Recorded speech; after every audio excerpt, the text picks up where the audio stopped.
ಅವ್ನಿಗೆ ಬೇಸಿಕ್ ಏನೂ ಇಲ್ಲ ಅದಕ್ಕೆ ಬೇಸಿಕ್ ಅಡ್ಮಿಷನ್ ಮಾಡ್ಸಕ್ಕೆ ರೈಟಿಂಗು ಅಸಲು ಏನು ಬರಲ್ಲ. ಹಿಂದಿ ಇಂಗ್ಲೀಷ್ ಕನ್ನಡ ರೈಟಿಂಗ್ ಬರ್ತದ ಬರಲ್ಲ. ಮ್ಯಾಥ್ಸ್ ಕೂಡ್ಸೋ ಕಳೆ ಗುಣಕರ ಬರ್ತಾ ಇಲ್ಲ. ನಿಮ್ಗೆ ಯಾವ ಸಬ್ಜೆಕ್ಟ್ ಟಫಪ್ಪ? ಎಲ್ಲ ಸಬ್ಜೆಕ್ಟ್ ಟಫ? ಯಾವುದಾದ್ರೂ ಈಸಿ ಪರವಾಗಿಲ್ಲ ಟಫ್ ಅದ? ಮೇಡಮ್ ಇಂಥ ಹುಡುಗರ ಸಲುವಾಗಿ ಬೇಸಿಕ್ ಸಮ್ಮ ಕ್ಲಾಸಸ್ ಅಂತ ವಿಜ್ಞಾನ ಕೋಚಿಂಗ್ ಕ್ಲಾಸಸ್ ಮಾಡಿದ್ರೆ LKG ಇಂದ 10ನೇ ಕ್ಲಾಸ್ವರೆಗೂ ತೊಗೊಳ್ತೀವಿ ಮೇಡಮ್. ಇವ್ರಿಗೆ LKG ಇಂದ 9th ವರೆಗೆ 2 ಸಬ್ಜೆಕ್ಟ್ ತೊಗೊಳ್ತೀವಿ ಮೇಡಮ್.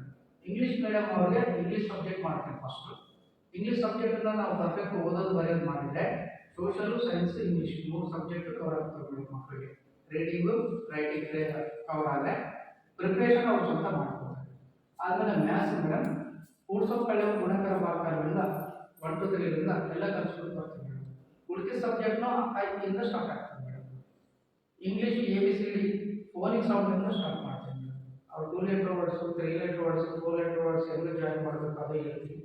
ಆಮೇಲೆ ಕ್ವಶನ್ ಆನ್ಸರ್ ವರೆಗೆ ತೊಗೊಂಡು ಹೋಗ್ತೀವಿ ಮೇಡಮ್. ಮಕ್ಕಳು ಹಿಂದುಳ್ಕೊತಾರೆ ಕಲಿಕೆಯಲ್ಲಿ ಅದು ಬಲ್ಲಾರ್ದಂಗೆ ಇರಲಿಕ್ಕೆ ಕಾರಣಗಳಂದರೆ ಒಂದು ಡೇಟ್ ಮಾಡಿರ್ತಾನೆ, ಮನೆಯಲ್ಲಿ ಫಾಲೋಅಪ್ ಚೆನ್ನಾಗಿರಲ್ಲ, 3ನೇದು ಮೆಮೊರಿ ಸ್ವಲ್ಪ ಇರ್ತದೆ, 4ನೇದು ಫೋಬಿಯಾ ಇರ್ತದೆ ಮೇಡಮ್.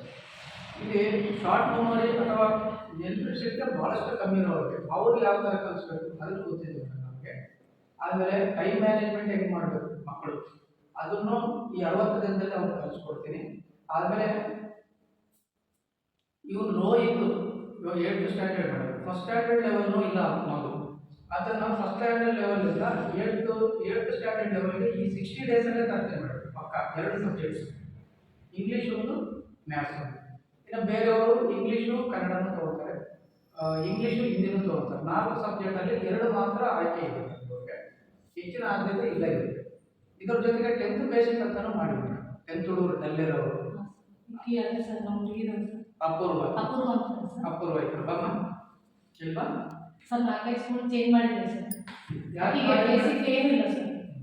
ಸ್ಕೂಲ್ ಯಾಕೆ ಅಷ್ಟು ಚೇಂಜ್ ಮಾಡಿದ್ರು ಸರ್? ಈ ಬೇಸಿಕ್ ಏನು ಬರ್ತಾ ಇಲ್ಲ ಸರ್, ಹಾಗಾಗಿ ಅಲ್ಲಿಂದ ತೆಗೆದು ಬೇರೆ ಕಡೆ ಇಂಪ್ರೂವ್ಮೆಂಟ್ ಆಗ್ತಾ ಅಂತ ಚೇಂಜ್ ಮಾಡ್ತಾ ಇದ್ದೀವಿ ಸರ್. ಇವಾಗ 9th 100% ರಿಸಲ್ಟ್ಗೋಸ್ಕರ ಅವ್ರ ಸ್ಕೂಲ್ ಅವರು TC ಕೊಡ್ತೀವಿ ಅಂತ ಇದೆ ಸರ್. ಅದಕ್ಕೆ ನಾನು ಭಾಳಷ್ಟು ಕಡೆ ಕೇಳ್ಪಟ್ಟೆ ಸರ್, ಇಂಪ್ರೂವ್ಮೆಂಟ್ ಮಾಡ್ತೀವಿ ಮಕ್ಕಳನ್ನ ಅಂತ. ಪಕ್ಕ ಮಾಡ್ತಾರಮ್ಮ. ಇಂಥ ಮಕ್ಕಳು ಸಲುವಾಗಿ ಮುಂದಿನ ಮಾಡೋದು ಯಾರು 10th result ಕೊಡೋಕ್ಕಾಗಿಲ್ಲ, return back 9th ಕೊಡ್ರಿ ಅಂತ ಹೇಳ್ತಾರೋ, TC ಕೊಡ್ತಾರೋ ಆ ಮಕ್ಕಳಿಗೆ ನಾನು ವೆಲ್ಕಮ್ ಮಾಡ್ತೀನಿ. ಆದರೆ ಪೇರೆಂಟ್ಸು ಕರೆಕ್ಟಾಗಿ ಮಕ್ಕಳನ್ನ ಕೇರ್ ಮಾಡಬೇಕು, ನಮ್ಗೆ ಸಪೋರ್ಟ್ ಮಾಡಬೇಕು, ರೆಗ್ಯುಲರ್ ಆಗಿ ಕಳಿಸ್ಬೇಕು. ನೀವು ಮತ್ತೆ ಅಷ್ಟೇ ಕೋಆಪರೇಷನ್ ಕೊಡಬೇಕು ಸ್ಟೂಡೆಂಟ್ಸ್. ಯಾಕಂದರೆ ಎವರೇಜ್ ಇರ್ತೀರಿ, ಸ್ವಲ್ಪ ಡಲ್ ಇರ್ತೀರಿ, 10 ವರ್ಷ ಕಲಿಲಾರ್ದು ಒಂದೇ ವರ್ಷದಲ್ಲಿ ಕಲಿಸ್ಬೇಕಾಗ್ತದೆ ನಾವು. ನಿಮಗೆಲ್ಲ ಸಬ್ಜೆಕ್ಟು ಮ್ಯಾಥ್ಸ್ ಒಂದು, ಕನ್ನಡ, ಹಿಂದಿ, ಇಂಗ್ಲೀಷ್ ಬೇಸಿಕ್ ಓದೋದು ಬರೆಯೋದು ಕಲಿಸ್ತೀನಿ. ಆದಮೇಲೆ ಮ್ಯಾಥ್ಸ್ ಬೇಸಿಕ್ಸ್ ಕಲಿಸ್ತೀನಿ. ಇದಾದಮೇಲಮ್ಮ 10th ಸಿಲೆಬಸ್ಗೆ ಜೂನ್ನಿಂದ ನೀನು ಎಂಟ್ರಿ ಆಗ್ತದಂತ ನಿನಗೆ ಅಲ್ಲಿ ಸಿಲೆಬಸ್ ಹೇಳೋದು ಕ್ಲಿಯರಾಗಿ ಅರ್ಥ ಆಗ್ತದೆ, ನೀನು ಓನಾಗಿ ಓದೋದು ಬರ್ತದೆ, ಬರೆಯೋದು ಬರ್ತದೆ. ಹಾಗಾಗಿ ಎಕ್ಸಾಮ್ ಪ್ರಿಪ್ರೇಷನ್ ನೀನು ಮಾಡ್ಕೋಬೋದು. ನಿನಗೆ ಒಂದು ವೇಳೆ ಇಂಗ್ಲೀಷ್ ಓದೋಕ್ಕೆ ಬರಲ್ಲ, ಹಿಂದಿ ಓದೋಕ್ಕೆ ಬರಲ್ಲ, ಕನ್ನಡ ಬರಲ್ಲ ಅಂದರೆ ಪಾಠಗಳು ಅರ್ಥ ಆಗ್ತವೆ, ನೀನು ಎಕ್ಸಾಮ್ ಪ್ರಿಪ್ರೇಷನ್ ಹೆಂಗೆ ಮಾಡ್ತಿ, ಎಕ್ಸಾಮ್ ಹೆಂಗೆ ಬರೀತೀವಿ, ಬರೆಯೋಕ್ಕೂ ಬರಲ್ಲ ನೀನು ಎಕ್ಸಾಮ್ ಹೆಂಗೆ ಬರೀತಿ, ಪ್ರಿಪ್ರೇಷನ್ ಹೆಂಗೆ ಆಗ್ತಾರೆ ಮೇಡಮ್ ಆಗಲ್ಲ. ಅದಕ್ಕಾಗಿ ಈ ಸಮ್ಮರ್ ಹಾಲಿಡೇಸಲ್ಲಿ 60 ಡೇಸ್ ಇಂಥ ಮಕ್ಕಳಿಗಾಗಿ ಸ್ಪೆಷಲ್ ಕೇರ್ ತೊಗೊಳ್ತೀವಿ ಮೇಡಮ್. ಇವ್ರು 8th ಸ್ಟ್ಯಾಂಡರ್ಡ್ ಅವ್ರಿಗೆ 9 to 1:30 ಮೇಡಮ್, ಇವ್ರಿಗೆ 9 to 5 o'clock ವರೆಗೆ ತೊಗೊಳ್ತೀವಿ ಮೇಡಮ್. ಅವ್ರಿಗೆ 2 ಸಬ್ಜೆಕ್ಟ್ ಹೇಳ್ತೀನಿ, ಇವ್ರಿಗೆ 4 ಸಬ್ಜೆಕ್ಟ್.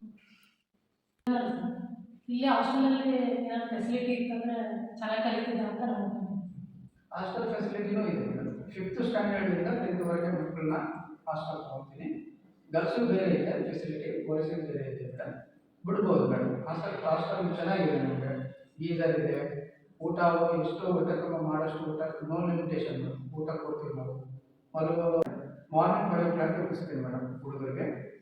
ನೈಟ್ನು ಸ್ಟಡಿ ಅವರ್ಸ್ ಇರ್ತದೆ, ಮಾರ್ನಿಂಗು ಸ್ಟಡಿ ಅವರ್ಸ್ ಇರ್ತದೆ. ಸರ್ ಬಸ್ ಫೆಸಿಲಿಟಿ ಏನಾಗಿದೆಯಾ ಸರ್? ಮೇಡಮ್ ಬಸ್ ಫೆಸಿಲಿಟಿ ಈ ಕಡೆ ಗಿಲ್ಕಸೂರು ಕ್ಯಾಂಪಿಂದ ಒಂದು ಬಸ್ ಬರ್ತದೆ ಮೇಡಮ್ ನಮ್ಮ ಸ್ಕೂಲ್ಗೆ, ಗಿಲ್ಕಸೂರು ಕ್ಯಾಂಪಿಂದ ಆ ಸುತ್ತಮುತ್ತ ಇರೋ ಹಳ್ಳಿಗಳಿಗೆಲ್ಲ ಅದು ಬಸ್ ಆಗ್ತದೆ ಮೇಡಮ್.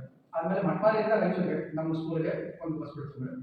ಆಮೇಲೆ ಜೇಗಲ್ಕಲ್ಲಿಂದ ಜೇಗಲ್ಕಲ್ಲು, ಮರ್ಚಡು, ಮಂಚಲಾಪುರ, ಇಕ್ಲಾಸ್ಪುರ, ಅಸ್ಕ್ಯಾಳು, ಬಸವೇಶ್ವರ ಚೌಕು, ಸ್ಟೇಷನ್ ಚೌಕು ನಮ್ಮದು ಇಲ್ಲೊಂದು. ಆದಮೇಲೆ ಬೋತ್ಗಲ್ಲಿಂದ ಮೇಡಮ್, ಬೋತ್ಗಲ್ಲಿಂದ LS ನಗರ, ಗದ್ವಾಲ್ ರೋಡು, ಆಮೇಲೆ ನೂರತ್ಮನ್ ಚೌಕ್ ಮೇಡಮ್, ತಿಮ್ಮಾಪುರ ಪೇಟು, ನಮ್ಮ ಬಿ ಆರ್ ಬಿ ಚೌಕು, ಶಶ್ಮಲ್ ಚೌಕು, ನಮ್ಮ ರೈಟ್ ಅಭಿಜ್ಞಾನ ಚೌಕ್. ನಾವು ಇಷ್ಟು 3 ಬಸ್ ಅಂದ್ಕೊಂಡಿದ್ದೀವಿ ಮೇಡಮ್. ಯಾವುದೇ ಊರಿನಿಂದ ಇನ್ನೂ ಸ್ವಲ್ಪ ಜಾಸ್ತಿ ಅಡ್ಮಿಷನ್ ಸಿಕ್ಕರೆ ನಾವು ಬಸ್ ಬಿಡೋಕ್ಕೆ ರೆಡಿ ಆಗಿದ್ದೀವಿ ಮೇಡಮ್. ಒಂದು 40 ಅಡ್ಮಿಷನ್ಸ್ ಒಂದು ರೂಟ್ ಆದ ಇವಾಗ ಶಕ್ತಿನಗರ ಒಂದು ರೂಟ್ ಸಿಕ್ಕರೆ ನಾವು ಒಂದು ಬಸ್ ಬಿಡೋಕ್ಕೆ ರೆಡಿ ಇದ್ದೀವಿ ಮೇಡಮ್. ಆದಮೇಲೆ ಬಿಜನಗಿರ, ಗುರುಮಾನದೊಡ್ಡಿ, ಉಮ್ರಾನದೊಡ್ಡಿ, ರಾಜಕೊಂಡ, ಬಡವಟ್ಟಿ, ಬಾಪುರ, ಬಾಯಿದೊಡ್ಡಿ ಈ ಕಡೆ ಏನು ಸಿಕ್ಕರೂ ಆ ಕಡೆ ಬಿಡ್ತೀವಿ ಮೇಡಮ್. ಇವಾಗ ಪ್ರಸ್ತುತ ಅಂದರೂ ನಮಗೆ 4 ರೂಟ್ ಬಸ್ ಬಿಡೋದಿದೆ ಮೇಡಮ್. ಸರ್ ನಮ್ಮ ಅಣ್ಣ ಮಗಳು ಸರ್ ಐಶ್ವರ್ಯ ಅಂತ 10th ಅಲ್ಲಿ ಓದ್ತಾ ಇದ್ದಾರೆ ಸರ್. ಎಲ್ಲ ಹುಷಾರಿದ್ದಾರೆ ಸರ್. ಸಿಲೆಬಸ್ಗೋಸ್ಕರ ನಾನು ಬಂದಿದ್ದೆ ಸರ್. ಮ್ಯಾಥ್ಸ್ ಸ್ವಲ್ಪ ಟಫ್ ಆಗುತ್ತೆ, ಸ್ವಲ್ಪ ಈಗ ಪರ್ಫೆಕ್ಟ್ ಆಗ್ತಾಳ ಅಂತ ಒಂದು ಉದ್ದೇಶ ಇದೆ ಸರ್. ಕೇಳ್ಪಟ್ಟೆ ಸರ್ ನಾನು ಅಭಿಜ್ಞಾನ ಶಾಲೆಯಲ್ಲಿ ಒಂದು ಮ್ಯಾಥ್ಸ್, ಸೈನ್ಸ್ ಇನ್ನು ಬೇರೆ ಯಾವುದಾದ್ರು ಸಬ್ಜೆಕ್ಟ್ ಸಿಲೆಬಸ್ ಹೇಳ್ತೀರಂದ್ರೂ ಓಕೆ ಸರ್, ಬಿಡೋಕ್ಕಂತೂ ನಾನು ರೆಡಿ ಇದ್ದೀನಿ ಸರ್. ಈ ಸಮ್ಮರ್ ಹಾಲಿಡೇಸ್ನಲ್ಲಿ ಈ ಬೇಸಿಕ್ ಕ್ಲಾಸ್, ಫೌಂಡೇಶನ್ ಕ್ಲಾಸ್ಗಳ ಜೊತೆಗೆ ಇಂಟೆಲಿಜೆಂಟ್ ಹುಡುಗರಿಗೆ, ಬೇಸಿಕ್ ಚೆನ್ನಾಗಿದ್ದ ಹುಡುಗರಿಗೆ ನಾವು ಸಿಲೆಬಸ್ ಕ್ಲಾಸ್ನ ಪ್ಲಾನ್ ಮಾಡಿದ್ವಿ. ಅದರೊಳಗೆ ಸಬ್ಜೆಕ್ಟು ಮ್ಯಾಥ್ಸು, ಸೈನ್ಸ್ ಎಲ್ಲ ಸಿಲೆಬಸ್ ಹೇಳ್ಕೊಟ್ಟು 2 ಎಕ್ಸಾಮ್ ಮಾಡ್ತೀವಿ ಮೇಡಮ್. 80 ಮಾರ್ಕ್ಸದು 2 ಎಕ್ಸಾಮ್ ಮಾಡ್ತೀವಿ, 2 ಸಬ್ಜೆಕ್ಟು. ಒಂದು 8ರಿಂದ 10 ಸಲ ರಿವಿಷನ್ ಆಗ್ತದೆ ಮೇಡಮ್ ಸಬ್ಜೆಕ್ಟ್ ಎಲ್ಲ. ಅವಾಗ ಹೋದ ವರ್ಷ ಭಾಳಷ್ಟು ನೀಟಾಗಿ ಮಾಡಿದ್ವಿ, ಮಕ್ಕಳು ಭಾಳ ಹೆಲ್ಪ್ ಆಗಿದೆ. ಇದಾದಮೇಲೆ 3 language Kannada, Hindi, English, grammar ಹೇಳ್ಕೊಡ್ತೀವಿ ಮೇಡಮ್. ಗ್ರಾಮರ್ ಹೇಳ್ಕೊಡ್ತೀವಿ. ಇಷ್ಟು 60 ಡೇಸಲ್ಲಿ ಮಾಡ್ತೀವಿ ಮೇಡಮ್ ನಾವು. ಇದಕ್ಕೆ ಕಲಿಸ್ಕೊಟ್ರೆ ಮ್ಯಾಕ್ಸಿಮಮ್ ಎಫೆಕ್ಟಿವ್ ಆಗಿ 100% ಅವರು ಕಲಿಸ್ಕೊಡೋ ಬಾಧ್ಯತೆ ಮತ್ತು ರಿವಿಷನ್ ಮಾಡಿಸೋದು, ಪ್ರಿಪ್ರೇಷನ್ ಮಾಡಿಸೋದು ನಮ್ಮ ಕಡೆ ಇರ್ತದೆ ಮೇಡಮ್. ಲಾಸ್ಟ್ ಇಯರ್ ಭಾಳಷ್ಟು ಸಕ್ಸಸ್ಫುಲ್ ಆಗಿದೆ. ಈ ವರ್ಷ ಇನ್ನೂ ಒಳ್ಳೆ ರೀತಿಯಲ್ಲಿ ಆರ್ಗನೈಸ್ ಮಾಡೀನಿ, ಪ್ಲಾನ್ ಮಾಡೀನಿ. ಎಕ್ಸ್ಪರ್ಟ್ಸ್ ಹೇಳ್ತಾರೆ ಮೇಡಮ್, ಕಳಿಸ್ಬೋದು ಮೇಡಮ್. ಸರ್ ಫೀಸ್ ಎಷ್ಟಿದೆ ಸರ್? ಮೇಡಮ್ 10,000 ಇದೆ. ಫಸ್ಟ್ ಇನ್ಸ್ಟಾಲ್ಮೆಂಟು 5,000 ಇರ್ತದೆ ಮೇಡಮ್. ಬೇಸಿಕ್ ಇದೆ ಮೇಡಮ್ ನಾನು ಹೇಳ್ತಾ ಇರೋದು. ಸೆಕೆಂಡ್ ಇನ್ಸ್ಟಾಲ್ಮೆಂಟು 5,000 ಇರ್ತದೆ ಮೇಡಮ್ 10th ಹುಡುಗರಿಗೆ. ಟೈಮಿಂಗ್ ಸರ್ 9 to 5 ಇರ್ತದೆ ಮೇಡಮ್ 10th ಅವ್ರಿಗೆ. ಇನ್ನು ಬೇರೆ ಹುಡುಗರಿಗೆ LKG-ಇಂದ 9th ಅವ್ರಿಗೆ 8,000 ಇದೆ ಮೇಡಮ್ ಫೀಸು. 9 to 130 ಇದೆ ಮೇಡಮ್. 2 ಇನ್ಸ್ಟಾಲ್ಮೆಂಟ್ ಆದರೆ 4,000 ಕಟ್ಕೋಬೋದು ಮಂತ್ಲಿ. ಸರ್ ಬೇಸಿಕ್ ಬಗ್ಗೆ ಹೇಳಿದ್ರಲ್ಲ ಸರ್, ನಮ್ಮ ಅಕ್ಕನ ಮಗಳಿಗೆ ಒಬ್ರು ಇದ್ದಾರೆ ಸರ್. ಬೇಸಿಕ್ ಯಾಕೆ ಸರ್ ಸಿಲೆಬಸ್ ಹೇಳ್ಬೋದಲ್ಲ ತಾವು? ಯಾಕಂದ್ರೆ ಸಿಲೆಬಸ್ ಹೇಳಿದ್ರೆ ಮೇಡಮ್ ಪಾಠ ಅರ್ಥ ಆಗ್ತದೆ ಕೇಳ್ತಾರೆ. ಆದರೆ ನೀವು ಅವ್ರಿಗೆ ಎಕ್ಸಾಮ್ ಹೆಂಗಿರ್ತಾರೆ ಮೇಡಮ್, ಓರಲ್ ರಿಟರ್ನ್ ಅಲ್ಲಿ ಅವರು ಕ್ವಶನ್ಗಳಿಗೆ ಆನ್ಸರ್ ಬರಬೇಕಾಗ್ತದೆ, ಟಿಕ್ ಮಾಡಬೇಕಾಗ್ತದೆ, ಹೌದಾ? ಅವ್ರಿಗೆ ರೈಟಿಂಗ್ ಬರಲ್ಲ ಮೇಡಮ್. ಒಂದು ವೇಳೆ ರೈಟಿಂಗ್ ಬರ್ತದೆ ಅಂದ್ರೆ ರೀಡಿಂಗ್ ಎಬಿಲಿಟಿ ಇರಲ್ಲ ಕೆಲವೊಬ್ಬರಿಗೆ. ರೀಡಿಂಗ್ ಎಬಿಲಿಟಿ ಇದ್ದರೆ ಅವ್ರು ಪ್ರಿಪ್ರೇಷನ್ ಮಾಡೋಕ್ಕಾಗ್ತದೆ. ಪ್ರಿಪ್ರೇಷನ್ ಮಾಡಿದ್ರೆ ರೈಟಿಂಗಲ್ಲಿ ಎಕ್ಸಿಕ್ಯೂಟ್ ಮಾಡೋಕ್ಕಾಗ್ತದೆ. ರೈಟಿಂಗ್ನು ಪ್ರಾಬ್ಲಮ್ ಇದ್ದವರು, ರೀಡಿಂಗ್ನು ಪ್ರಾಬ್ಲಮ್ ಇದ್ದವರು ಎಕ್ಸಾಮ್ ಇಂದು ಬರೀತಾರೆ. ಎಕ್ಸಾಮ್ ಪ್ರಿಪ್ರೇಷನ್ ಹೆಂಗೆ ಮಾಡಿಸ್ತಾರೆ ಅವ್ರಿಗೆ? ಓಕೆ, ನೀವು ಬಯಡ್ ಸಿಸ್ಟಮ್ ಅಂತಾರ ಓದಿಸ್ತೀರಿ, ನೀವೇ ಕೂತು ಓದಿಸ್ತೀರಿ ನಿಮ್ಮ ಮಕ್ಕಳನ್ನ, ಅವ್ರು ಪ್ರಿಪೇರ್ ಆಗ್ತಾರೆ. ಅವ್ರು ಹೆಂಗೆ ಬರೆಯೋದು ಎಕ್ಸಾಮಲ್ಲಿ ಬರಗೇ ಇಲ್ಲ ಒಂದು. ಸೊ ಬರೆಯೋದು, ಓದೋದು, ರೀಡಿಂಗ್ ಆ್ಯಂಡ್ ರೈಟಿಂಗ್ ಸ್ಕಿಲ್ ಅನ್ನೋದೇ ಏನು ಮೇಡಮ್. ಆ ಫೌಂಡೇಶನ್ ಇದ್ದರೆ, ಆ ಬೇಸಿಕ್ಸ್ ಇದ್ದರೆ ಮಕ್ಕಳು ಪಾಠ ಅರ್ಥ ಆಗ್ತದೆ. ನೀವು ಕೊಟ್ಟು ನೋಟ್ಸನ್ನ ಪ್ರಿಪ್ರೇಷನ್ ಮಾಡ್ಕೊತಾರೆ, ಓದಿ ಅರ್ಥ ಮಾಡ್ಕೊತಾರೆ, ಮತ್ತೆ ಎಕ್ಸಾಮ್ನಲ್ಲಿ ಕ್ವಶನ್ ಓದಿ ಅರ್ಥ ಮಾಡ್ಕೊಂಡು ಆನ್ಸರ್ ಬರೀತಾರೆ. ಹೌದಾ? ಓರಲ್ ಅಂತ ನಾವು ಕೇಳೋಲ್ಲ. ಇವಾಗ 10th ಬೋರ್ಡ್ ಎಕ್ಸಾಮ್ ಆಗಲಿ, PU ಆಗಲಿ, ಇನ್ನೊಂದು ಆಗಲಿ, ಮಕ್ಕಳು ಹೆಂಗೆ ಬರ್ತಾರೆ ಆ ಪೇಪರ್ನಿಂದನೇ ನಮಗೆ ಸ್ಕೋರ್ ಬರ್ತದೆ. ಅದಕ್ಕಾಗಿ ಬೇಸಿಕ್ ಭಾಳ ಇಂಪಾರ್ಟೆಂಟ್. ಫೌಂಡೇಶನ್ ರೀಡಿಂಗ್ ರೈಟಿಂಗ್ ಬಂದ ಮೇಲೆ ನಾವು ಫೋಕಸ್ ಮಾಡಲ್ಲ. ಕಥೆ ರೂಪದಲ್ಲಿ ರೀಡಿಂಗ್ ರೈಟಿಂಗ್ ಮೇಲೆ ಜಾಸ್ತಿ ಫೋಕಸ್ ಮಾಡ್ತೀವಿ. ಯಾಕಂದರೆ ಈ ಬೇಸಿಕ್ ಸ್ಟ್ರಾಂಗ್ ಇದ್ದರೆ 5th, 6th, 7th ಅವ್ರಿಗೆ ಪಾಠಗಳು ಚೆನ್ನಾಗಿ ಅರ್ಥ ಆದರೆ ಓನಾಗಿ ಬರೆಯೋ ಎಬಿಲಿಟಿ ಬರ್ತದೆ, ಪ್ರಿಪ್ರೇಷನ್ ಓನ್ ಮಾಡ್ಕೊಳ್ಳೋ ಎಬಿಲಿಟಿ ಬರ್ತದೆ. ಇಲ್ಲಾಂದ್ರೆ ನಾವು ಒಬ್ಬರು ಭಾಷೆ ಕುಂತು ಓದಿಸ್ಕೊಂಡು ಕೊಡ್ಬೇಕು ಮಗುವಿಗೆ. ಎಷ್ಟಂತ ಓದಿಸ್ತೀವಿ ಮೇಡಮ್? ಆಯಿತು, ಓದಿಸ್ತೀವಿ, ಅವೇ ವರ್ಡ್ಸ್ ಬಂದರೆ ಎಕ್ಸಾಮಲ್ಲಿ ಬರೀತಾರೆ. ಹೊಸ ಕ್ವಶನ್ ಇದ್ದಾಗ ಸ್ವಂತ ಆನ್ಸರ್ ರೆಡಿ ಮಾಡಬೇಕಂದಾಗ ಮಕ್ಕಳು ಸ್ಪೆಲ್ಲಿಂಗ್ ಮಿಸ್ಟೇಕ್ ಭಾಳ ಬರೀತೀವಿ. ಆ ಸ್ಪೆಲ್ಲಿಂಗ್ ಮಿಸ್ಟೇಕಲ್ಲಿ 4 ಮಾರ್ಕ್ಸ್ ಒಂದು ಆನ್ಸರ್ ಬರೆದ್ರೆ ಒಂದು 10-12 ಮಿಸ್ಟೇಕ್ಸ್ ಇರ್ತವೆ ಮೇಡಮ್ ಮಗುವಿನಲ್ಲಿ. ಎಷ್ಟು ಮಾರ್ಕ್ಸ್ ಕೊಡ್ತಾರೆ ನೀವು? 1.5 ಮಾರ್ಕ್ಸ್ ಕೊಡ್ತೀನಿ ಮೇಡಮ್. 4 ಮಾರ್ಕ್ಸ್ 2.5 ಮಾರ್ಕ್ಸು ಅವ್ರು ಗೊತ್ತಿದ್ದು ಕಳ್ಕೊತಾರೆ. ಅದೇ ಬೇಸಿಕ್ಸ್ ನಾವು ಪರ್ಫೆಕ್ಟ್ ಕಲಿಸಿದ್ರೆ ಫುಲ್ ಮಾರ್ಕ್ಸ್ ಸಿಗುತ್ತೆ, ಮಗುಗೂ ಉತ್ಸಾಹ ಬೆಳೆಯುತ್ತೆ. ನಾನು ಹಾರ್ಡ್ ವರ್ಕ್ ಮಾಡೋದ್ರಿಂದ ನನ್ನ ಸ್ಕೋರ್ ಡೆವಲಪ್ ಆಗಿದೆ, ನಾನು ಓದಬೇಕು, ಓದಿದ್ರೆ ನನ್ನ ಕೆಪಾಸಿಟಿ ಇದೆ, ಇಲ್ಲ ಜಾಸ್ತಿ ತಗೊಳ್ತೀನಿ ಅಂತ ಕಾನ್ಫಿಡೆನ್ಸ್ ಅವ್ರು ಬೆಳೀತಾರೆ. ಸೆಲ್ಫ್ ಮೋಟಿವೇಶನ್ ಆಗಿ ಸ್ಟಡಿ ಮಾಡ್ತಾರೆ. ಅವ್ರು ಎಷ್ಟು ಓದಿದ್ರು ಅದೇ 40ಕ್ಕೆ 50, 80ಕ್ಕೆ 40 ಬರ್ತಾವಂದ್ರೆ ಯಾಕೆ ವರ್ಕ್ ಮಾಡ್ತಾರೆ ಅವರು? ಅವ್ರಿಗೆ ಇರೋದು ಬರವಣಿಗೆಯಲ್ಲಿ ತಪ್ಪಾಗ್ತವೆ, ಮಾರ್ಕ್ಸ್ ಕಟ್ ಆಗ್ತವೆ. ಅದನ್ನ ಫಿಲ್ಟರ್ ಮಾಡಬೇಕು. ಆಮೇಲೆ ಲಾಂಗ್ ಆನ್ಸರ್ ಫೋಬಿಯಾ ಇರ್ತದೆ ಮೇಡಮ್ ಮಕ್ಕಳಿಗೆ. ಆನ್ಸರ್ ನೋಡಿದ್ರೆ ಓದೋಕ್ಕೆ ಬಜೆಟ್ ಕೊಡ್ತಾರೆ. ನಿಮ್ಮ ಪೇರೆಂಟ್ಗೂ ತೋರಿಸಲ್ಲ, ನಮ್ಮ ಟೀಚರ್ಸ್ಗೂ ತೋರಿಸಲ್ಲ. ಲಾಸ್ಟ್ ಮೂಮೆಂಟಲ್ಲಿ ನಾವು ಕೇಳಿದಾಗ ಅವ್ನು ಬರೋಂಗಿಲ್ಲ, ಪಾಠ ಅರ್ಥ ಆಗಿಲ್ಲ ಅಂತ ಹೇಳ್ತಾರೆ ಮಕ್ಕಳು. ಸುಳ್ಳು ಮೇಡಮ್.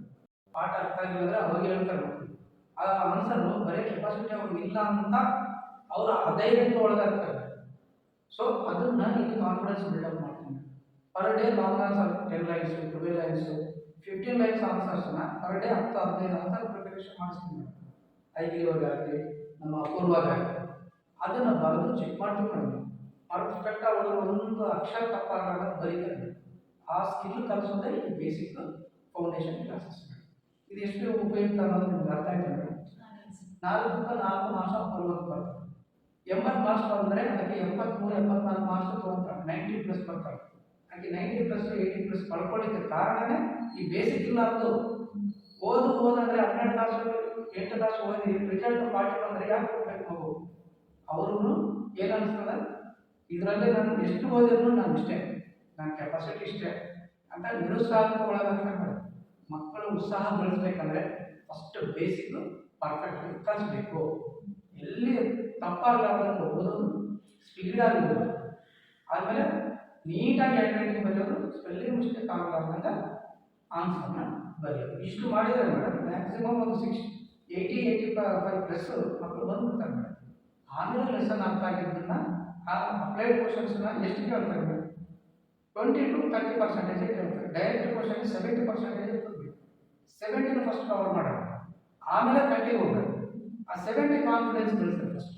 ಆ ಮಗು ಪಾಸ್ ಆಗ್ತೀನೋ ಫೇಲ್ ಆಗ್ತೀನೋ ನನಗೆ ಗೊತ್ತಿಲ್ಲ. ನಾನು ಎಷ್ಟು ಓದಿದ್ರು ನನಗೆ 40-50 ಬರ್ತದ, ನಾನು 80-90 ಅನ್ನೋದು ಕನಸು ನನಗೆ. ಅದು ಕನಸಾಗಿ ಬಿಡ್ತದೆ. ನನ್ನ ಜೀವನದಲ್ಲಿ ಯಾವತ್ತೂ ತೊಗೊಂಡಿಲ್ಲ ಅಂತ ಫಿಕ್ಸ್ ಆದ ಹುಡುಗರಿಗೂ 80-90% ಕ್ರಾಸ್ ಮಾಡಲಿಕ್ಕೆ ಇದೊಂದು ಮಾರ್ಗ. 7th, 8th, 9th, 6th ಇದ್ದಾಗೆ ಬಿಟ್ಟರೆ ಹುಡುಗರಿಗೆ 2 ಸಬ್ಜೆಕ್ಟು ನಾವು ಮಾಡ್ಕೊಂಡು ಬರ್ಬೋದು. ನೀವು 10th ಬಿಟ್ಟರು ಮಾಡ್ತೇನೆ ಮೇಡಮ್, ಒಂದು 60% ತರ್ತೇನೆ. ಇದೇ ಹುಡುಗರನ್ನ ಇವಾಗ 8th ಬಿಟ್ಟಿಲ್ಲ ಮೇಡಮ್, ಅವ್ರಿಗೆ ನಾನು 90+ ಮಾಡ್ತೀನಿ ಮೇಡಮ್, 10th-ಗೆ 90+ ಮಾಡ್ತೀನಿ ಮೇಡಮ್. ಸೊ ಈ ಬೇಸಿಕ್ ಕ್ಲಾಸ್ ಅನ್ನೋದು ತಾಯಿ ಮೇಡಮ್, ಎಜುಕೇಷನ್ಗೆ ತಾಯಿ ಮೇಡಮ್, ಹೃದಯ ಮೇಡಮ್, ಆತ್ಮ ಮೇಡಮ್. ಅದು ಇಲ್ಲಾರ್ದಂಗೆ ನೀವು ಪಾಠ ಹೇಳೋದು ಅವ್ರಿಗೆ ಬರವಣಿಗೆ ಇನ್ನು ಅನ್ಎಜುಕೇಟೆಡ್ ಇದ್ದ ವ್ಯಕ್ತಿಗೆ ಪಾಠ ಹೇಳಿದ್ರೆ ಅರ್ಥ ಆಗ್ತದೆ, ಅವನು ಬರೆಯಲ್ಲ. ಇವರು ಅಕ್ಷರಸ್ಥರಂತ ಇವರು ಅನ್ಸ್ಕೊಂಡಿಲ್ಲ. ಅದಕ್ಕಾಗಿ ನಾವು ಮೂಲ ಶಿಕ್ಷಣ ಕಾನ್ಸೆಪ್ಟ್ನಲ್ಲಿ ರೀಡಿಂಗ್ ಆ್ಯಂಡ್ ರೈಟಿಂಗನ್ನು ಪರ್ಫೆಕ್ಟ್ ಮಾಡಬೇಕು ಅಂತ ಈ ಕ್ಲಾಸನ್ನು ಎಫೆಕ್ಟಿವ್ ಆಗಿ 20 ವರ್ಷದಿಂದ ಮಾಡಾಕತ್ತೀನಿ ಮೇಡಮ್. 15ರಿಂದ 20 ವರ್ಷ ಪ್ರತಿ ವರ್ಷನೂ ನಾನು ಬಿಲ್ಡ್ ಮಾಡ್ಕೊತ ಬಂದಿದ್ದೀನಿ ಮೇಡಮ್. 80% ಸ್ಟೂಡೆಂಟದು ರಿಸಲ್ಟ್ ಕೊಡ್ತೀನಿ ಮೇಡಮ್. ನಿಮ್ಮ ಮಗನ ಕಂಪಲ್ಸರಿ ಚೆಕ್ ಅದನ್ನು ತಿಳಿತೀನಿ ಮೇಡಮ್. ನಿಮ್ಗೆ ಅದನ್ನ ರಿಸಲ್ಟ್ ಚೆನ್ನಾಗಿ ಬಂದರೆ ಸ್ಕೂಲ್ನು ನಮ್ಮ ಹತ್ರ ಆಗ್ತದೆ. ಆದಮೇಲೆ ಅಪೂರ್ವದನ್ನು 10th ಮೇಡಮ್ ಪ್ರಿಪ್ರೇಷನ್ ಮಾಡಿಸ್ತೀನಿ. 4 ಸಬ್ಜೆಕ್ಟು ಹೆಚ್ಚು ಕಮ್ಮಿ 50-60% ಪಾಸ್ ಆಗ್ತಾರೆ ಮೇಡಮ್. ನಾ ಐಶ್ವರ್ಯದ ಅಡ್ಮಿಷನ್ ನಮ್ಮ ಹತ್ರ ಮಾಡಿಸ್ತೀನಿ ಮೇಡಮ್. ಇವರು ಭಾಳ ಪೂರ್ ಇರೋದ್ರಿಂದ ಪ್ಲಸ್ ಎಜುಕೇಷನಲ್ಲಿ ಹೈ ಇರೋದ್ರಿಂದ ಈಗೀಗೆ ಫೀಸಲ್ಲಿ ಭಾಳಷ್ಟು ಕಮ್ಮಿ ಮಾಡ್ತೀನಿ ಮೇಡಮ್. ನಿಮ್ಗೆ ಎಷ್ಟು ಆಗ್ತದೆ ಮೇಡಮ್ ಫೀಸ್ ಅಷ್ಟೇ ಕಟ್ಟಿದ್ರೆ ಸಾಕು. ಅದಕ್ಕಿಂತ ₹1 ನಾನು ಜಾಸ್ತಿ ಕೇಳೋದು. ಬೇರೆ ಬೇರೆ ಅವಕಾಶಗಳೂ ಇದ್ದಾವೆ. ಪ್ರೈಸ್ ಮನಿನೂ ಇದೆ, 10th ಅವ್ರಿಗಿದೆ, LKG-ದಿಂದ 9th first second third ಬರೋದು, ಅದನ್ನು ಎಕ್ಸ್ಪ್ಲೇನ್ ಮಾಡ್ತೀವಿ ಮೇಡಮ್. ಈಗಿನ ಅಡ್ಮಿಷನ್ ಇಲ್ಲಿ ಮಾಡಿಸ್ಕೊಡಿ ಮೇಡಮ್. ಪ್ರೈಸ್ ಮನಿ ಗೆದ್ಕೊಂಡ್ರೆ ಮುಂದಿನ ಎಜುಕೇಷನ್ ಯೂಸ್ ಆಗ್ತದೆ. ₹1,00,000 ಫಸ್ಟ್ ಪ್ರೈಸ್ ಇದೆ ಮೇಡಮ್, ಸೆಕೆಂಡು 50,000 ಇದೆ, ಥರ್ಡು 25,000 ಇದೆ. ಸರ್ ನಮ್ಮ ಹುಡುಗರದು ಬೇಸಿಕ್ಕು ವಿತ್ ಸ್ಕೂಲ್ ಅಡ್ಮಿಷನ್ ಮಾಡಿಸ್ಕೊಂಡ್ರೆ ನೀವು ಹೆಂಗೆ ಹೇಳ್ತಾರೆ ನಾವು ನಡ್ಕೊತೀವಿ ಸರ್. Okay madam. ಸರ್ ನೀವು ಪ್ರೈಸ್ ಮನಿ ಬಗ್ಗೆ ಹೇಳಿದ್ದೀರಾ ಸರ್. ಆಕೆ ಅಂತೂ ರ್ಯಾಂಕ್ ಸ್ಟೂಡೆಂಟ್ ಸರ್. ಆಕೆ ತೊಗೊಂತಾಳ ಅಂತ ಒಂದು ಕಾನ್ಫಿಡೆಂಟ್ ನನಗಂತ ಇದೆ ಸರ್. ಸೊ ನಾನು ಆಕೆಗೆ ಇಲ್ಲೇ ಅಡ್ಮಿಷನ್ ಮಾಡಿಸ್ತೀನಿ ಸರ್. ಆ ಒಂದು ಪ್ರೈಸ್ ಮನಿಯಿಂದ ಈಗ ಅವರು ಬಡವರು ಇದ್ದಾರೆ ಸರ್. ಆ ಪ್ರೈಸ್ ಮನಿ ಬಂತಂದ್ರೆ ಮುಂದಿನ ಹೆಚ್ಚಿನ ವಿದ್ಯಾಭ್ಯಾಸಕ್ಕೆ ಸ್ವಲ್ಪ ಅನುಕೂಲ ಆಗುತ್ತೆ ಸರ್. ಸೊ ನಾನು ಅಡ್ಮಿಷನ್ ಅಂತ ಮಾಡಿಸ್ತೀನಿ ಸರ್. ಓಕೆ ಮೇಡಮ್, ಮಾಡಿಸಿ. Okay sir. ರಾಯಚೂರು ಮಹಾಜನತೆಗೆ ನನ್ನ ನಮಸ್ಕಾರಗಳು. ನೀವೆಲ್ಲರೂ 10ನೇ ಕ್ಲಾಸ್ ವಿದ್ಯಾರ್ಥಿಗಳು ಡಲ್ಲಿದ್ದವರು ಸಮ್ಮರ್ ಬೇಸಿಕ್ ಕ್ಲಾಸ್ಗಳಿಗೆ ಅಟೆಂಡ್ ಮಾಡಿಸಿ 4 ಸಬ್ಜೆಕ್ಟ್ಗಳ ಬೇಸಿಕ್ಕನ್ನು ನಿಮ್ಮ ಮಕ್ಕಳಿಗೆ ಕಲಿಸಬೇಕನ್ನೋದು ನಮ್ಮ ಉದ್ದೇಶವಾಗಿದೆ. ಅದರಂಗೆ ಬಡ ವಿದ್ಯಾರ್ಥಿಗಳಿದ್ದು ಓದೋದರಲ್ಲಿ ಭಾಳಷ್ಟು ಆಸಕ್ತಿ ಇದ್ದು 98-99%, 96 ಮೇಲಿದ್ದವರು, 95 ಮೇಲಿದ್ದವರು ಅಂಥವ್ರು ಇದ್ದರೆ ಫೀಸಲ್ಲಿ ಭಾಳಷ್ಟು ಕಮ್ಮಿ ಮಾಡ್ತೀವಿ. ನಮ್ಮ ಸ್ಕೂಲಿಗೆ ಅಡ್ಮಿಷನ್ ಮಾಡಿಸ್ಕೋಬೋದು. ಇನ್ನೊಂದು ವಿಶೇಷತೆ ಏನಂದರೆ ನಮ್ಮ ಸ್ಕೂಲಲ್ಲಿ ಅಡ್ಮಿಷನ್ ಮಾಡಿಸಿ 10th ಫಸ್ಟ್ ರ್ಯಾಂಕ್ ಬಂದರೆ 1 ಲಕ್ಷ ರೂಪಾಯಿ ಪ್ರೈಸ್ ಮನಿಯನ್ನು ಆ ವಿದ್ಯಾರ್ಥಿಗೆ ಕೊಡ್ತೀವಿ. ಸೆಕೆಂಡ್ ರ್ಯಾಂಕ್ ಬಂದವರಿಗೆ 50,000 ರೂಪಾಯಿಗಳನ್ನು ಕೊಡ್ತೀವಿ. ಥರ್ಡ್ ರ್ಯಾಂಕ್ ಬಂದವರಿಗೆ 25,000 ರೂಪಾಯಿ ಪ್ರೈಸ್ ಮನಿ ಇರ್ತದೆ. ನಿಮ್ಮಲ್ಲಿ ಯಾರಾದರೂ ಚಾಲೆಂಜಿಂಗ್ ಸ್ಟೂಡೆಂಟ್ಸ್ ಇದ್ದರೆ, ನೀವು ಫಸ್ಟ್ ಬರೋಷ್ಟು ಕಾನ್ಫಿಡೆನ್ಸ್ ನಿಮಗಿದ್ರೆ, ಕಾಂಪಿಟೇಷನ್ ಮಾಡೋಕ್ಕಿದ್ರೆ ಅಭಿಜ್ಞಾನ ಸ್ಕೂಲಲ್ಲಿ ಅಡ್ಮಿಷನ್ ತೊಗೊಂಡು ನೀವು ರ್ಯಾಂಕಲ್ಲಿ ಬರಬೇಕನ್ನೋದು ನಮ್ಮ ಉದ್ದೇಶ. ಇದರ ಜೊತೆಗೆ 625ಗೆ 625 ಯಾರು ತೆಗಿತಾರೋ, ಇಲ್ಲ 525 ಮಾಡಿದ್ದಾರೆ, 525ಗೆ 525 ಯಾರು ತೆಗಿತೀರೋ ಅವ್ರಿಗೆ 2 ಲಕ್ಷ ರೂಪಾಯಿ ಪ್ರೈಸ್ ಅಮೌಂಟ್ ಇರುತ್ತೆ, ಬಹುಮಾನವಿರುತ್ತದೆ. ಈ ಅಮೌಂಟನ್ನು ಕೊಡೋ ಉದ್ದೇಶ ಇಷ್ಟೇ, ನಿಮ್ಮ ಮುಂದಿನ ಎಜುಕೇಷನ್ಗೆ ಉಪಯೋಗ ಆಗಬೇಕನ್ನೋದು ನಮ್ಮ ಅಭಿಜ್ಞಾನ ಇಂಗ್ಲೀಷ್ ಮೀಡಿಯಂ ಸ್ಕೂಲ್ನ ಉದ್ದೇಶವಾಗಿದೆ. ನಮ್ಮ ರಾಯಚೂರಿನ ಮಹಾಜನತೆಗೆ ಈ ಮೂಲಕ ನಮ್ಮಲ್ಲಿ ಅಡ್ಮಿಷನ್ ಪಡೆಯಲಿಕ್ಕೆ ಸ್ವಾಗತಿಸುತ್ತೇನೆ. Please welcome to our Abhijnana family. Thank you. ಎಲ್ಲರಿಗೂ ನಮಸ್ಕಾರ. ನನ್ನ ಹೆಸರು ಐಶ್ವರ್ಯ. ನಾನು ಅಭಿಜ್ಞಾನ ಇಂಗ್ಲಿಷ್ ಮೀಡಿಯಂ ಸ್ಕೂಲಿನಲ್ಲಿ 10ನೇ ತರಗತಿಯಲ್ಲಿ ಓದುತ್ತಿದ್ದೀನಿ. ಎಲ್ಲ ರಾಯಚೂರಿನ ವಿದ್ಯಾರ್ಥಿಗಳಿಗೆ ಒಂದು ಸುವರ್ಣಾವಕಾಶವಿದೆ. ಅದೇನೆಂದರೆ, ನೀವು ಅಡ್ಮಿಷನ್ ಪಡೆದ ನಂತರ 1ನೇ ತರಗತಿಯಿಂದ 9ನೇ ತರಗತಿವರೆಗೆ ಫಸ್ಟ್ ರ್ಯಾಂಕ್ ಬಂದಂಥ ವಿದ್ಯಾರ್ಥಿಗಳಿಗೆ 10,000 ಪ್ರೈಸ್ ಮನಿ ಇದೆ. ಅದೇ ರೀತಿ ನೀವೇನಾದರೂ ಸೆಕೆಂಡ್ ರ್ಯಾಂಕ್ ಬಂದರೆ ನಿಮಗೆ 5,000 ಪ್ರೈಸ್ ಮನಿ ಇದೆ. ಅದೇ ರೀತಿ ಪರೀಕ್ಷೆಯಲ್ಲಿ ನೀವೇನಾದರೂ ಥರ್ಡ್ ರ್ಯಾಂಕ್ ಬಂದರೆ ನಿಮಗೆ ಬುಕ್ ಕಿಟ್ಟನ್ನು ಉಚಿತವಾಗಿ ಕೊಡುತ್ತಾರೆ. 10ನೇ ತರಗತಿಯ ಚಾಲೆಂಜಿಂಗ್ ವಿದ್ಯಾರ್ಥಿಗಳಿಗೂ ಸಹ ಪ್ರೈಸ್ ಮನಿ ಇದೆ. ಅದೇನೆಂದರೆ, ನೀವೇನಾದರೂ ಫಸ್ಟ್ ರ್ಯಾಂಕ್ ಬಂದರೆ ನಿಮಗೆ 1 ಲ್ಯಾಕ್ ಪ್ರೈಸ್ ಮನಿ ಇದೆ. ಅದೇ ರೀತಿ ನೀವೇನಾದರೂ ಸೆಕೆಂಡ್ ರ್ಯಾಂಕ್ ಬಂದರೆ ನಿಮಗೆ 50,000 ಪ್ರೈಸ್ ಮನಿ ಇದೆ. ಕೊನೆಯದಾಗಿ ನೀವೇನಾದರೂ ಥರ್ಡ್ ರ್ಯಾಂಕ್ ಬಂದರೆ ನಿಮಗೆ 25,000 ಪ್ರೈಸ್ ಮನಿ ಇದೆ. ಪ್ರೈಸ್ ಮನಿಯನ್ನು ನೀವು ನಿಮ್ಮ ಮುಂದಿನ ವಿದ್ಯಾಭ್ಯಾಸಕ್ಕೆ ಉಪಯೋಗ ಮಾಡಿಕೊಳ್ಳಬಹುದು. ಈ ಒಂದು ಸುವರ್ಣಾವಕಾಶವನ್ನು ನಾನಂತೂ ಮಿಸ್ ಮಾಡ್ಕೋಂಗಿಲ್ಲ, ನೀವು ಸಹ ಮಿಸ್ ಮಾಡ್ಕೋಬೇಡಿ. ಆದಷ್ಟು ಬೇಗ ಬಂದು ನಮ್ಮ ಶಾಲೆಯಲ್ಲಿ ಅಡ್ಮಿಷನ್ ಪಡೆದು ಪ್ರೈಸ್ ಮನಿಯನ್ನು ತೆಗೆದುಕೊಳ್ಳಿ. ಧನ್ಯವಾದಗಳು. ಎಲ್ಲರಿಗೂ ನಮಸ್ಕಾರ. ಅಭಿಜ್ಞಾನ ಶಾಲೆಯ ಸಂಸ್ಥಾಪಕರಾದಂಥ ರಮೇಶ್ ಕನಕುಂಟ್ಲ ಸರ್ ಅವರ ಪರಿಚಯವನ್ನು ಮಾಡಿಕೊಡುತ್ತೇನೆ. ರಮೇಶ್ ಸರ್ ಅವರು ಸರ್ಕಾರಿ ಶಾಲೆಯಲ್ಲಿ 1ರಿಂದ 10ನೇ ತರಗತಿಯಲ್ಲಿ ವಿದ್ಯಾಭ್ಯಾಸವನ್ನು ಮಾಡಿದ್ದಾರೆ. ತದನಂತರ ಅವರು ಹೆಚ್ಚಿನ ವಿದ್ಯಾಭ್ಯಾಸವನ್ನು ಗೌರ್ಮೆಂಟ್ ಕಾಲೇಜಿನಲ್ಲಿ ಮುಗಿಸಿದ ನಂತರ ಅವರಿಗೆ ಸತತವಾಗಿ 3 ಗೌರ್ಮೆಂಟ್ ಜಾಬ್ಗಳಲ್ಲಿ ಅಪಾಯಿಂಟ್ಮೆಂಟ್ ಆದರು.